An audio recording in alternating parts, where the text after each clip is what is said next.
Olá, sejam bem-vindos a mais um podcast Mulheres no Tributário, projeto que foi criado para conectar mulheres, reunir tributaristas de todo o Brasil e agregar com conhecimento técnico. Hoje é um evento muito especial, é o nosso primeiro congresso internacional e contamos com presenças ilustres para abordar temas muito impactantes sobre a reforma tributária. E para abordar esses temas, a gente conseguiu desenvolver o congresso no BTG Pactual, um agradecimento especial ao BTG, o banco que é especial para o advogado e as suas empresas. E para abordar um pouquinho da reforma tributária no agronegócio, a gente tem como convidado o Jonathan Vita. Seja muito bem-vindo, Jonathan. Bem, obrigado. Olá a todos e todas. Eu queria dizer que é um grande prazer participar do congresso, o primeiro congresso internacional do Mulheres no Tributário.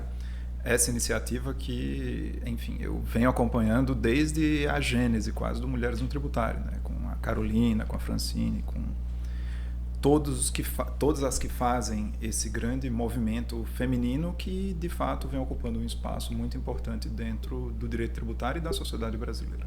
Perfeito. Eu queria conhecer um pouquinho da sua trajetória, antes da gente iniciar. Como você escolheu o direito tributário? Então, antes de tudo, né, eu sou do Nordeste, sou de João Pessoa, na Paraíba.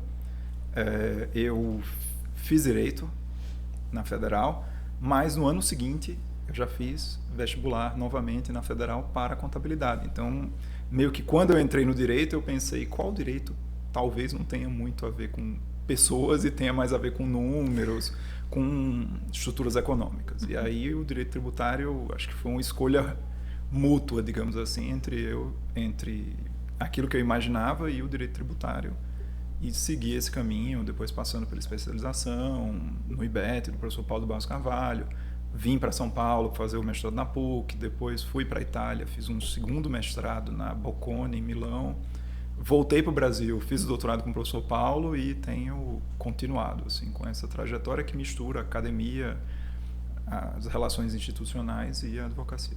Perfeito. Você comentou que você já conhece o projeto Mulheres no Tributário há algum tempo, né? Como você conheceu o projeto?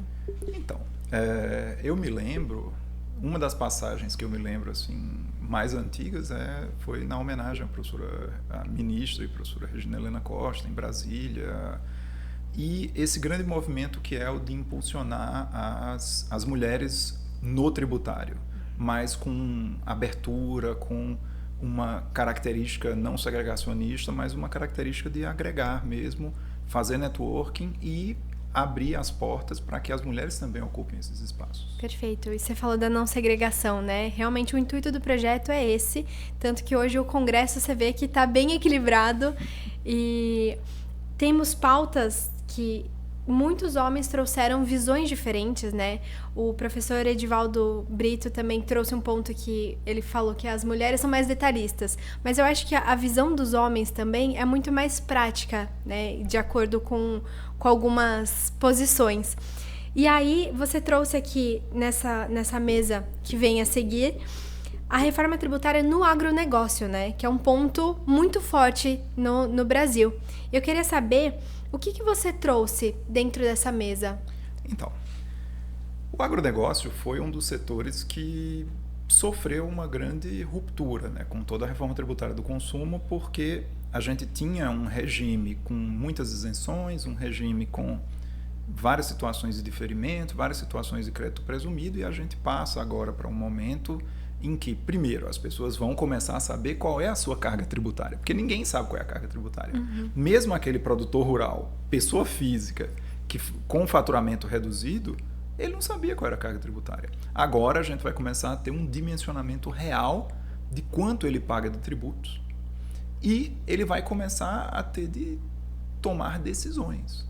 Essas decisões são: vou ser contribuinte do IBS e da CBS ou não vou ser contribuinte? Os outros negócios paralelos que eu tenho, eles vão ser contaminados, digamos assim, pelo fato de eu ser uma pessoa física que fature abaixo de 3.600.000 reais? Então são opções que vão ter consequências reais. Vendo sobre o outro lado, ou seja, o agroindustrial, ele vai comprar de quem? Qual é a opção que ele vai fazer? esse dilema, digamos assim, não é um dilema só do agronegócio, mas é um dilema também que passa pelo Simples Nacional.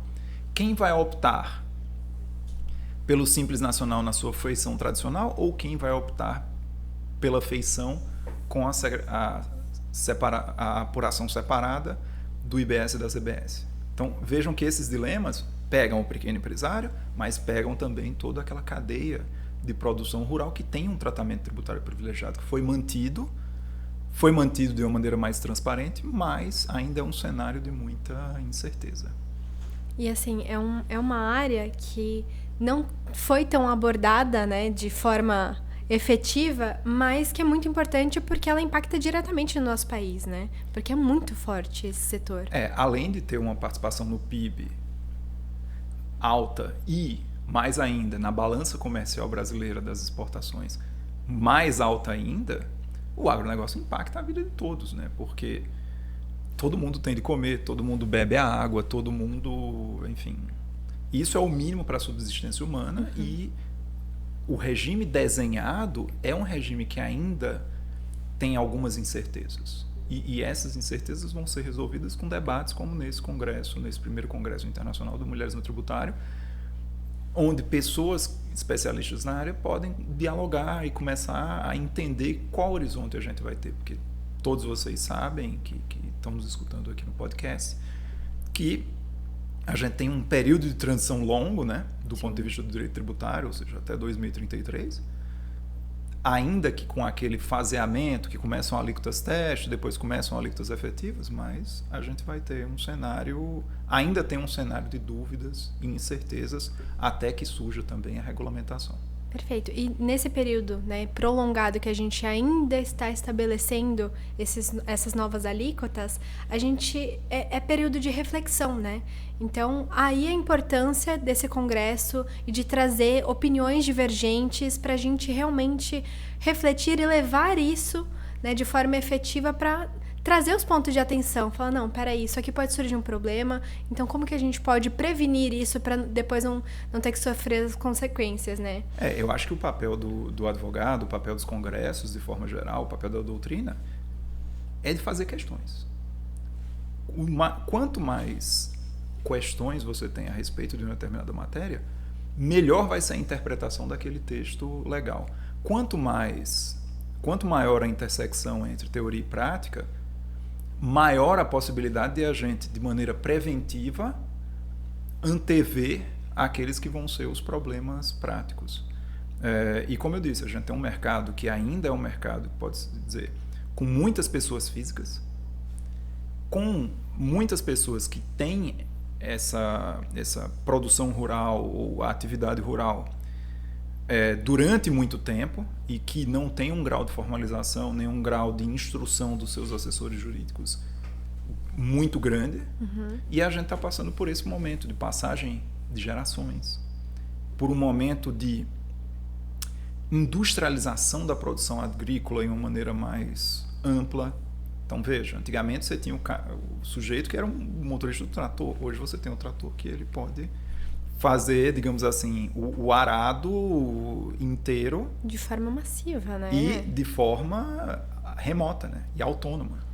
Então, totalmente. Essa mudança de paradigma em que você começa a ter menos funcionários, uma organização das cadeias produtivas mais sofisticada, isso impacta, sem dúvida nenhuma, essa cadeia do agro, que é a cadeia que é fundamental, como eu disse, seja na balança de pagamentos em relação às exportações, seja na subsistência humana. Perfeito. Jonathan, queria agradecer demais pela sua colaboração hoje no Congresso e no nosso podcast. Tenho certeza que você vai agregar muito com a sua pauta.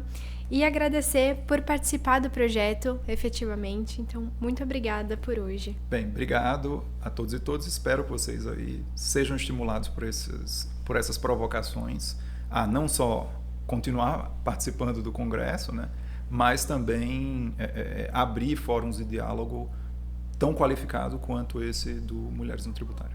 Perfeito, muito obrigada. Obrigado.